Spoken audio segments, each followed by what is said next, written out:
Welcome, Cats fans. It's post-game live after the Cats were defeated for the first time in 2024 against the Melbourne Football Club.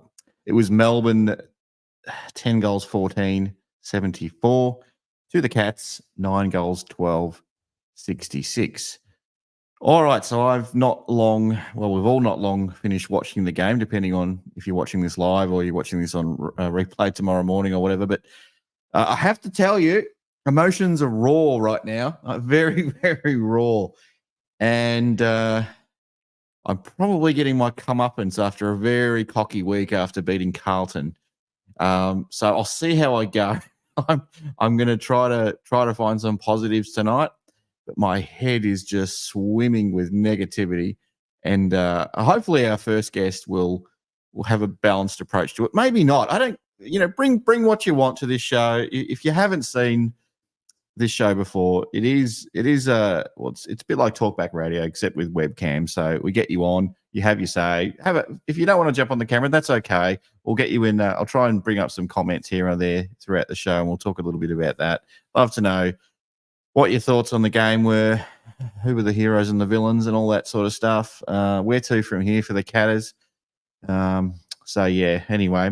But before we get the show started, let me just quick shout out to the network sponsor, Valhalla Brewing, not Brewering, Valhalla Brewing. Don't forget to check out the brew hall down at North Geelong, near the train station down there. If you are coming down next week, especially for the Port Adelaide game, make sure you check that one out. Okay, with that out of the way, let's get our first guest on. He's a regular on the show. It's Kyrie. Mate, how you feeling? Yeah, probably the same as you, Ben. Just numb at the moment. It's been a while since a Geelong loss. That's for sure. I can't remember the last time we had a loss. It was probably the St Kilda game. Was it the St Kilda game last year? Or was that when it was all over? That might have been when it was all done. Yeah. We don't count the Western Bulldogs game. That was a dead rubber anyway. So yeah. Mate. Yeah. But how do we handle losses? I'm not familiar. What are we supposed to do right now? How do we behave? I'm confused. But talk to me. Talk to me about a little bit about the game. Where do you want to start? I think the first half I just thought was absolutely deplorable. It just felt like a COVID ball game. And I thought to myself at halftime, Chris Scott needs to make a motivational speech, an all-time motivational speech for us to get back into this game if we're any chance to win it. And, there was some hope. There was some hope, particularly we really got excited when, Brad Close got that goal and Zach Guthrie as well. Jeremy Cameron, and I'm sure he's going to get talked about quite a lot tonight. But, do you want to have first crack, mate? Have first crack. You can't really have a crack at the man because he's a star. But... No, which I'm not as well. He's been a fantastic player at the club. I'm really happy he's a Geelong Football Club player, and unfortunately this stuff happens. He can't be Superman all the time, and a number of players just weren't there tonight. Like Tom Hawkins as well. Like, what happened to him? Like, does he need a rest? Were we missing Brandon Parfitt? I feel like this. I feel like I got lost in the selection committee. Maybe we could have used Parfitt in the side. I mean, just a lot of other things, Ben. But I think, at the end of the day, we're 7-1, and we banked plenty of wins in the bank. And if this was a game to drop, which we talked about previously, it was this game. And I think we move on against Port Adelaide at GMHBA and just move on to the next game. But hard 4 quarters of footy for the home side. You mentioned Superman. You described Jezza as Superman. Now, Superman he's not good around kryptonite. I don't know if you know that. There's a bloke that came into the game tonight. He didn't have a bad game. I'm just being a bit stupid here, but geez, if Jez has got some kryptonite, it's Gary Rowan. I tell you what, what it was just like Jezza in the second half of last year all over again. Yeah, I was like, definitely. yeah, inject Gary Rowan into the game. Oh, Jezza, I can't kick straight anymore. Oh my God. But we love you, Jez. It's just like at what cost? You just can't get the balance right in the forward line and stuff like that. And personally, I would have taken Hawkins off at half time and bring Gary Rowan on straight away, because I thought Rowan's impact straight off was very good. Definitely missed him. It was great seeing him back. And another positive was Jai Clark's goal, first AFL goal, which I got really excited about as well. So yeah, there were a few positives, and it wasn't like we were really out of the game. We gave it all, and unfortunately, bad kicking is bad footy. And I'm not saying Melbourne obviously had their chances as well, but when it mattered the most, they took it. Yeah, they did, and to me, it felt like it was just going to happen at some point. Melbourne was wasting chances as well. Just for a moment, just step back and go, okay, both teams were looking a bit sloppy for the whole game, really, and blowing opportunities. But it just had that feeling that at any moment, Melbourne could just blow this game up. And look, if I'm thinking about it clearly, I'd say Geelong probably had some opportunities, and some players gave us some opportunities, especially in those last 5 or 6 minutes. But look, we didn't take it, and I'm not just going to blame a couple of missed shots from Jezza, and there's probably one or two others here. My mind is all absolutely a fuzz at the moment, Kyrie. It's just all over the shop. But you mentioned Jai Clark. That was a great goal. I was really happy for him to get his first goal, and I thought, as soon as he got it, I thought, hang on, he's not even looking here. He's just going to go bang, and this is just going to. The only thing I was concerned about there was that his blitzer is going to try and take this mark here, or is he going to try and just tap it? Do something silly, but because it felt like tonight was the night where everyone was doing silly stuff and everyone was panicking. It didn't seem like a very mature Geelong-like performance. But I also said before the game, mate, it feels like Geelong's just about to have one of those type of games. And probably, do you think the conditions played a part tonight? I'm not sure, Ben. Because I'm obviously from Adelaide, so I obviously didn't go to the game. But I'll tell you what, I don't know if it rained in Melbourne, because a lot of players were slipping as well. Yeah, we're all over the place. So maybe weather conditions, but yeah, no, I don't know really, but yeah, it was just definitely a weird game. If it was from a neutral perspective as well, if outside of that fourth quarter, it's just a deplorable game. Like the West Coast Essendon game looked a lot more interesting. Yeah, I haven't been following that game actually. How's that one going? Is West Coast a chance in that one, or is it already over? Last I checked, they were down by like about 10 points. I think they were in front at one point as well. I nearly did. Yeah. Yeah. Okay. I nearly sent out a tweet at halftime saying 10 at the moment. It's fourth quarter, so I was nearly tempted to encourage people to switch over to the Essendon West Coast game. The way that first half was playing out, and it's one of these games that it'll be, that was a classic. It's like, just watch the last quarter, because the last quarter was electric. Lots of mistakes, but it was like there was helter skelter. It had everything. I wish we had kicked a bit straighter. Clearly, I wish we didn't turn it over there, leading to that Bailey Fritsch goal. There's a few things there, but it's like, you're not going to send it. You're not going to kick it inboard. I mean, you have to take a risk at that point, but you're not going to kick it 30 metres and turn it over in the most dangerous spot on the ground. And then, of course, Bailey Fritsch says, I'm just going to kick goal of the year here right now and win this game. So, whatever. Yeah. Mate, I don't know. I just don't know how to cope with the loss, because we have to get used to it though, because eventually the cliff's going to come. It's not coming just yet. We're 7-1. It's not the end of the world. But can I ask you a question? Are we going to be too comfortable with this loss? And you kind of said yourself, like, it's 7-1. It's a good start. We're okay. Do we need to be a little bit grumpy though? Or not us, but does the club need to go, that's not good enough? Or are they going to sit back and go, 7-1, that's all right. Well done, guys, 7-1. Or is it like, hang on, you blew that game, guys. Sort some stuff out because it's not good enough. I don't know. I don't want to sit here in 3 weeks talking to you, Kyrie, and go, God, we were just whole relaxed. We didn't care if we lost. Now we've lost 3 in the trot. It's doom and gloom. The sky is falling. Am I just as I said off the top, am I just coming off a little bit raw at the moment? Do I need to take a breath?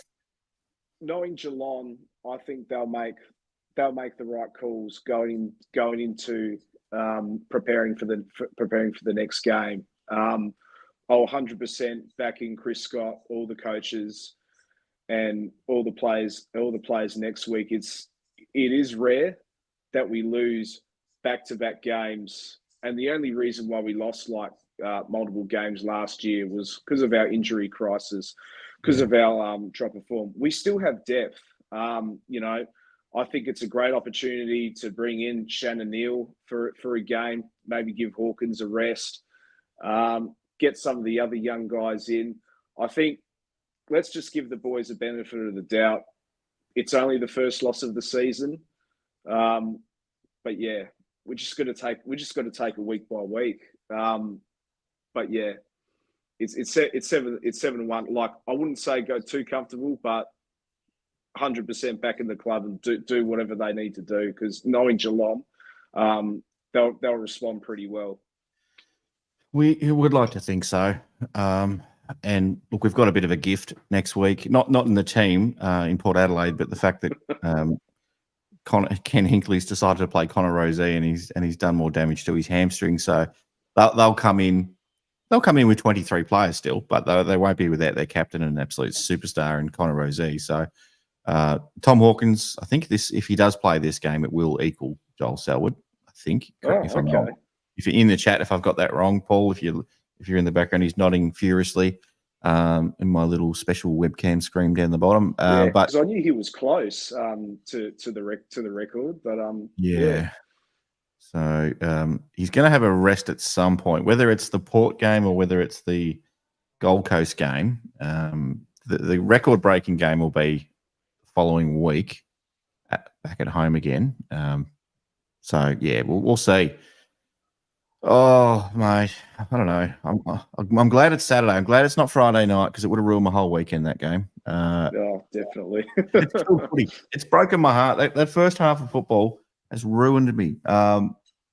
Anyway. Well, are we going to say, before I let you go, thoughts on next week? Are we going to back up? Are we going to get to that 8-1, or are you feeling good about things? Besides the loss, are you feeling like things are okay? We'll learn some stuff, or hang on, strap in. I think we'll be right. And to me, nothing's better than beating Port Adelaide when it's going to be on our home deck.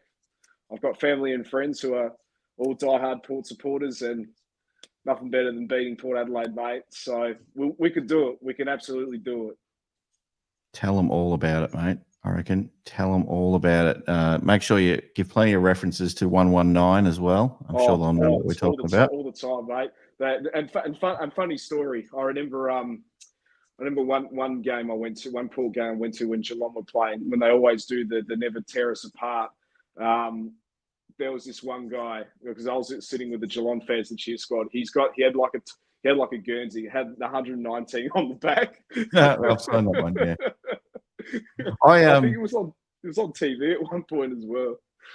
Oh, talk about arrogant. I was feeling super arrogant all through the off season in 2007 into 2008. And we played Port Adelaide round one of the 2008 year, and I rocked up at the ground with a massive gold flag. I don't know what. Everyone's like, "What's the gold flag about?" And I'm like, "Oh, I couldn't explain it, but of me just being arrogant, just waving this gold flag around." Yeah. But they were just so accepting of the defeat in the grand final. I was like, "Come on, give us something." Anyway, mate. No, it's always good to get you on, mate. I really appreciate it. And you've been very positive. You haven't been too down. Well, I don't know if there's any other people in the chat that are going to bring some negativity, but it's good. Maybe it's just me. Maybe I'm the only one, and that's fine. I'll try to get a bit of flavour of everything there. So it's a smorgasbord of emotion, really, isn't it? Yeah, no, sure is. But always next week. That's the beauty about sport. Always next week. Thankfully, we've got plenty of games to go still. Have a great night, mate. Really appreciate it. You too, Ben. Cheers. Go Cats. Good bloke. Good bloke. All right, let's get some comments up. Sports fan says Zach Guthrie or Zach G is making the All-Australian team. There's an interesting one, this one. He had a bit of a mix of some good and bad tonight. It was probably more good than bad, really. Kicked that goal at the end was crazy. I couldn't believe it. What's going on here? Where did he come from? That was impressive. That was very impressive. Took some fantastic contested marks. He's got some gorgeous hands there. But gave off one to Melbourne at one point, and then kicked a goal. That wasn't great. A couple other things, but no, he's fantastic. The conversation that's been had through the week about should he be an All-Australian, probably warranted. Whether he gets there, we'll see. I mean, we're talking about the squad, I think, more than anything, but whether he gets in the squad, you'd have to see another 10 or 15 great games from him. So, but we'll see. We'll see. Another comment before I get onto my the man, the myth, legend himself, Mr. Paul James, is Amy says, had to lose eventually, would rather lose to a top 4 team. Unlike Sydney losing to Richmond, an 8-point loss is not too bad. That's at the end of the day. Yes, 8-point loss. You'd rather not lose by, you don't want to lose by 50 or 100 or whatever, but you got to take it. We'll take it. It was an honourable loss. I hate honourable losses. They don't sit well with me. But let's see what Paul feels about honourable losses. Here he is. Honourable losses specifically, huh? Yes. Wherever you want to go. It's up to you. No, look, I wouldn't even bundle this in the honourable loss sort of category. I don't think we were lacking for effort all day. I don't think it was like when I think Geelong and honourable losses, I think about some of those ones where we've got blown away in first quarters and then it's a brilliant effort for the next 3, but the damage is already done. That sort of game. And we've seen them over the years, but not so much in the last 2 to 3 years, I guess. Tonight, I don't subscribe to the loss we needed to have sort of thing. But when it comes to, I guess, the big picture of the year, I'm glad we kind of had to face this sort of adversity. And what I mean by that, obviously we weren't, injuries everywhere, although I obviously hope Tanner Bruin comes good. It was more facing the game plan, a game plan that was working against ours. And you could see that they started to work out how to get through it in that second half. But, it became a bit of a shootout, and obviously you get some Bailey Fritsch brilliance and those sorts of little things that kind of end up being the difference. I think tonight was it was one of those games where we just didn't execute. I think the game plan is still perfectly fine, even against the D's lineup like that. I think they need to be a little bit smarter when you're playing against the D's and how you deliver it inside 50. I know people are going to want to talk about Tom Hawkins. We'll get to Jeremy Cameron separately. I actually didn't mind Hawk's output. Stephen May got too much of the ball, but especially in that last quarter, there was some brilliant little deft touches from Hawk. And what would have been goal assists had Jeremy Cameron not shanked one of them. That absolutely kind of, I guess, key forward doing what key forward needs to do, which is ensuring that there's shots on goal. I would have rathered him having a shot than Jeremy Cameron tonight, it turns out. I don't know. Yeah, I think it was just an execution night. It was just one of those. The game plan perfectly fine. They took a little while to, I think, work out how to handle what Melbourne was doing, the short chipping game and that sort of thing. But yeah, I'm not throwing the baby out with the bathwater on this one, as I'm sure no one really is. But I'm not too devastated about the whole thing. Fair enough. Do you feel like we tried to play a certain way when the conditions weren't really allowing that at all? I'm not kind of losing my mind too much about the conditions either. I don't. I think both teams were just sloppy, especially in that second quarter. Yeah. because that second half, the accuracy was there from both teams. The first quarter, the accuracy was there from both teams, and then there was just this block for 40 minutes where there was 14 behinds, 15 behinds, or something like that was kicked consecutively. Like it was, and both teams obviously were victim to it. But like the weather didn't turn or anything like that. Didn't look like it was blowing a gale or anything either. And none of the commentary suggested it was blowing a gale either. It just seemed like everyone just lost the plot for 35, 40 minutes or so from both teams when it came to the execution in front of the big sticks. No, I think the game plan's fine. I'm not too worried about anything. It was just a strange execution night. We just couldn't hit targets. We'd make bad choices from time to time. And then to Melbourne's great credit, some brilliance. And again, we touch on Bailey Fritsch, but Harry Petty, who's had an absolute stink of the season, was clearly wearing two invisible versions of Travis Cloke's glove because he just could not drop anything tonight. And there was some times where he was literally just in the position to be contesting a dump kick. Really, like there was no expectation he'd mark it, and he would. Max Gawn, especially in the last quarter, probably a little bit feisty after Reece had kneed his head nearly off its axis. Especially once he got that goal, which I don't think Reece was not really responsible for that goal that Max got in the first place. It was kind of just a dump kick again that just kind of fell the right way for Reece to get it, and you just don't expect Ruckman to take off and launch goals from 55 like Max did, but he did it because that's what he does against Geelong. But he got his tail up at that point, and suddenly he was marking everything. And I don't know, there was just a couple pieces of brilliance from people that proved to be the difference, and we were slightly off the boil. I'm not too worried.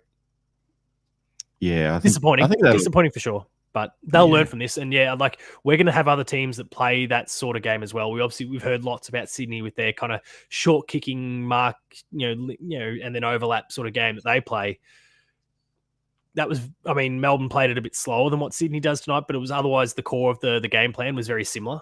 So we're going to face that again I can't remember if we're meant to play Melbourne again later in the season, but if we do, we're going to face that a second time, and they'll learn a lot from this because Melbourne showed it is an effective tactic in stalling the Cats' momentum somewhat. So they need to now think about, okay, how do we break through this? And they did in the second half. They just couldn't execute. And when the game was on the line and they had shots to put the game away, they sprayed them badly. Jeremy Cameron in particular. Can we talk a little bit about Hawkins, though? We have to address the elephant in the room, or the big hawk in the room. We can't not get you on, Paul, and have a conversation about Big Tommy.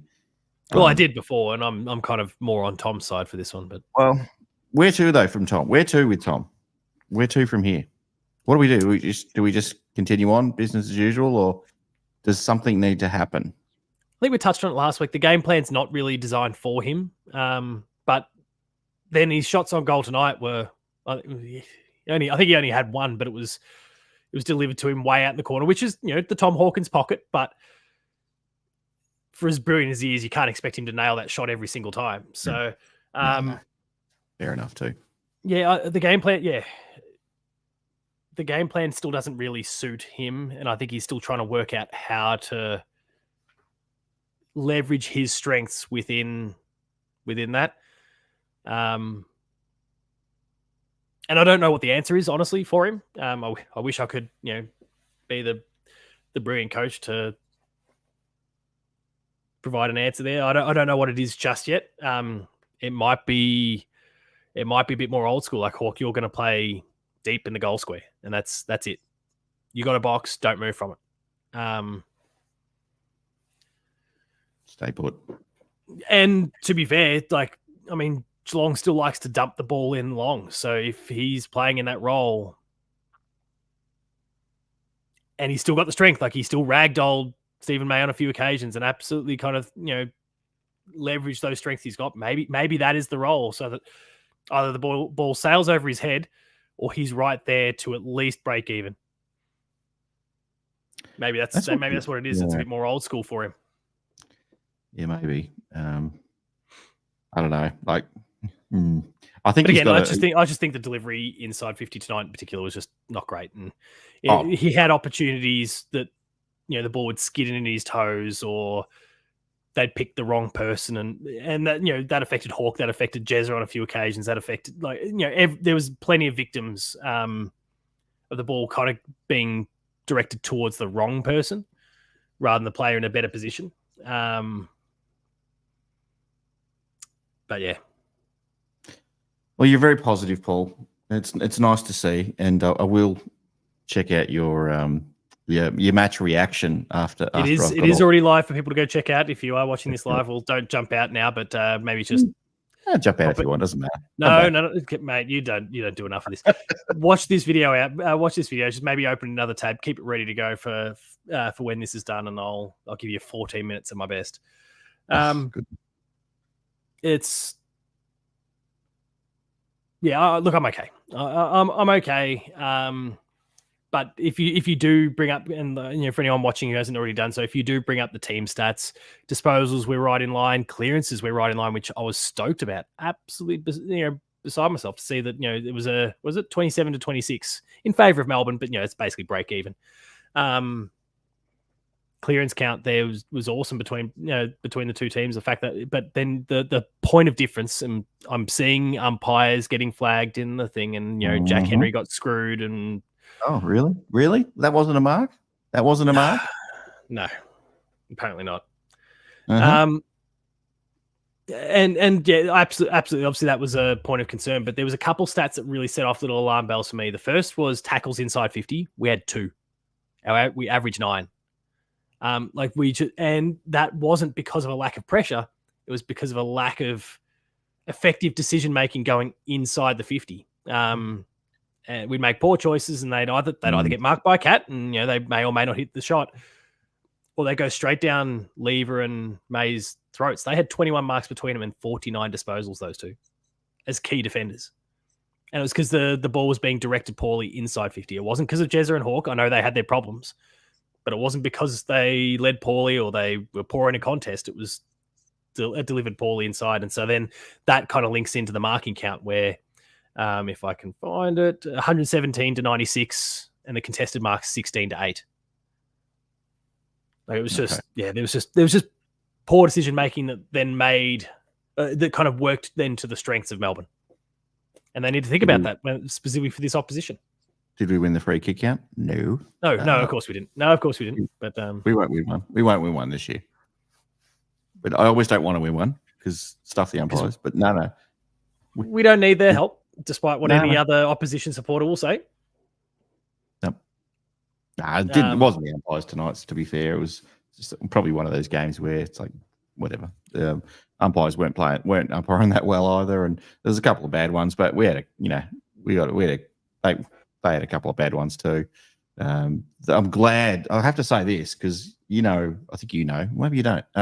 I hate the score review system, but thank goodness they finally got it right. They're finally reviewing it after they've kicked a goal and it's gone back to the middle, and they've got time to have a look at it. They don't need to slow the play down because 9 times out of 10 it's a goal. It's only that once in a blue moon that it's not, and it was touched. Unfortunately, it was us tonight that was that lost out there. That Max Holmes goal from 50 metres out. It didn't go our way. That hurt, but the right decision was made, and it was made in the right way too. So, yes, goodness for that. And then there was no, look, I was glad to see that was kind of done the right way, despite the fact that the result wasn't favourable for us.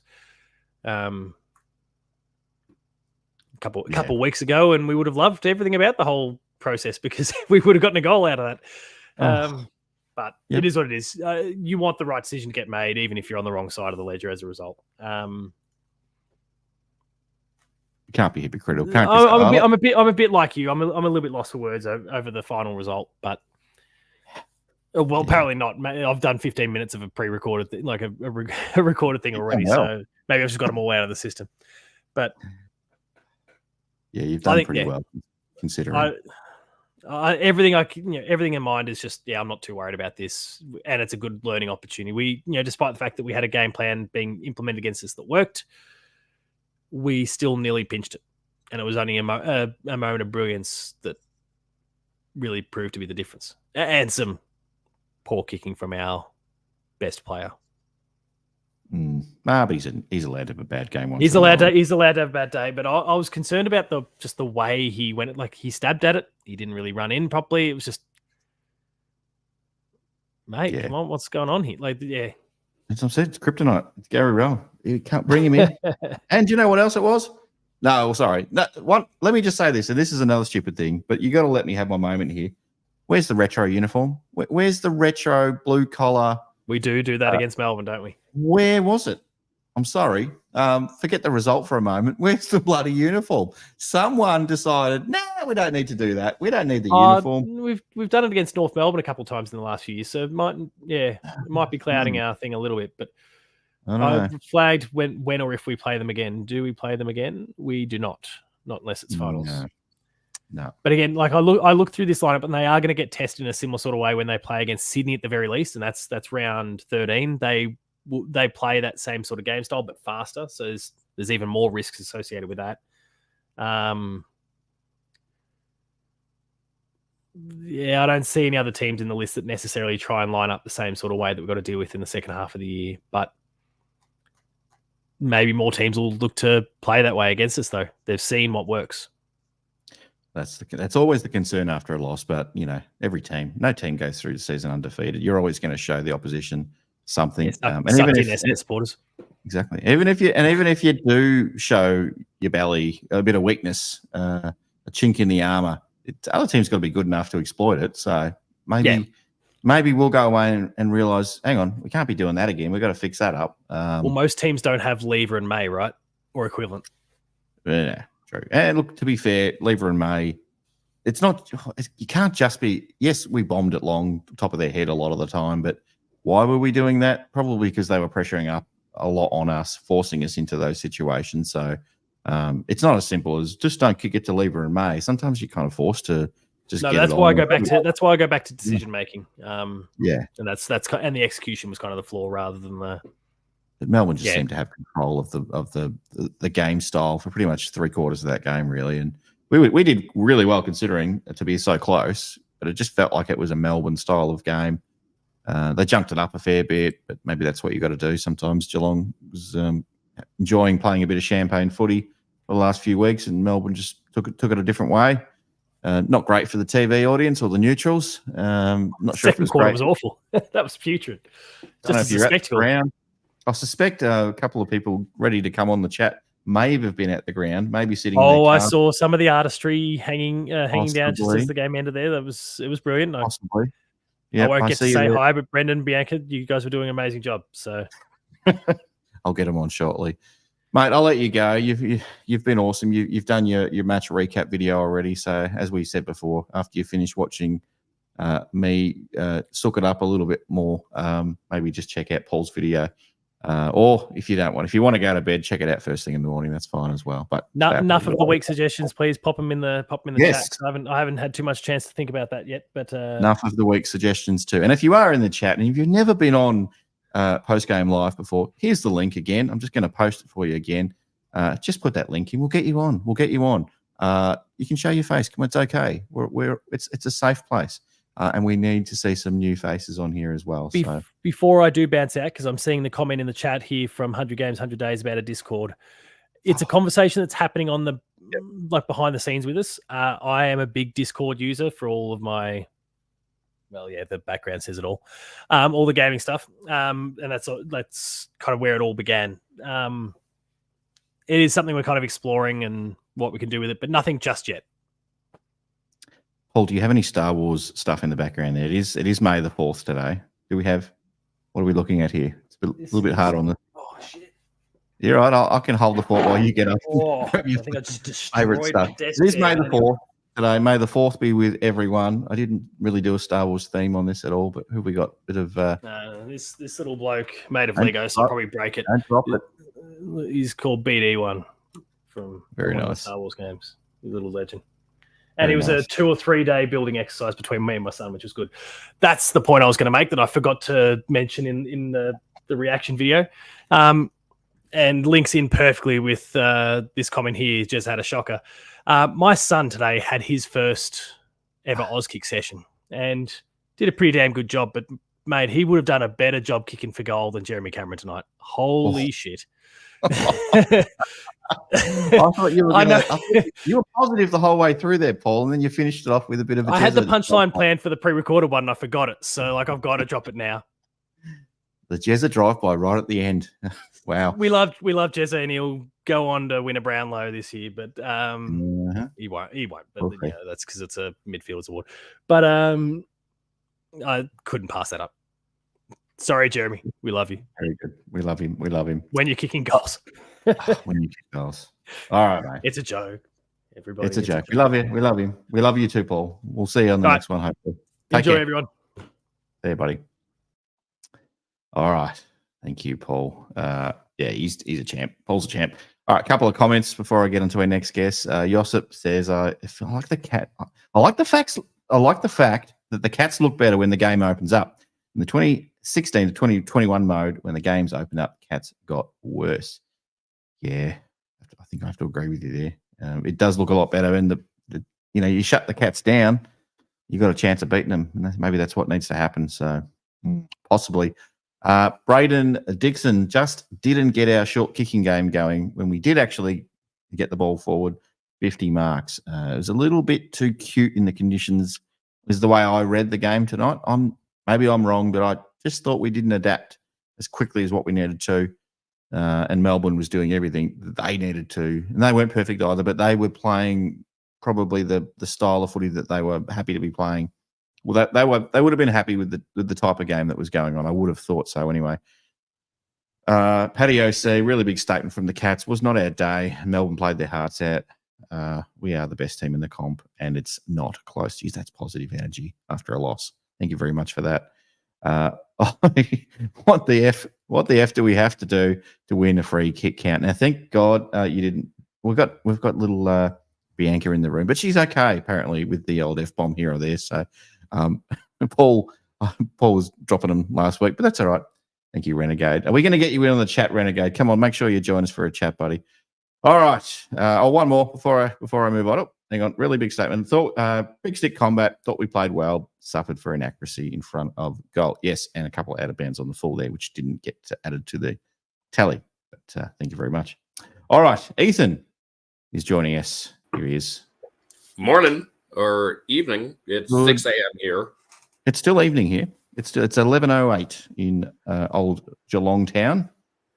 How you feeling about the game? Not great, but I think this is the sort of loss that we can learn something from. Like, there's no such thing as a good loss, but I think you're going to lose games, rather lose to these guys than the bastards we played last week. And